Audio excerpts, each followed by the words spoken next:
So why is there a need for a Christian community? I think that's a very interesting question and a very important one. And I think it often comes about and comes up to the mind of a believer, especially when one faces some disappointment or disillusionment about the church. And then the mind starts to wrestle very naturally, is there really a need for all that?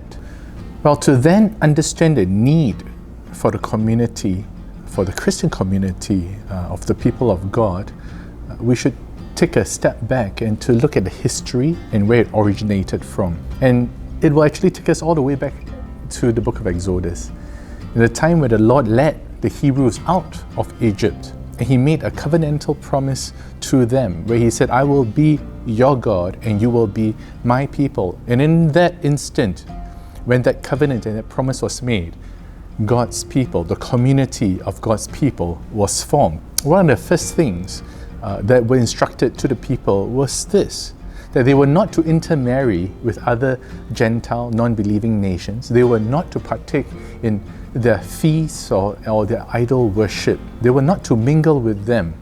And that was really one of the first instructions that were given to God's people. Now, the intent of this was not about genetics. Right? It is not about being an exclusive tribe. What it had to do, you have to understand, was about maintaining that godly influence. And so when we look at, is there a need for a Christian community, you must understand that the Christian community of the church, you and me, we exist for one another to be that anchor of influence for believers. It is a place for a believer to grow others also.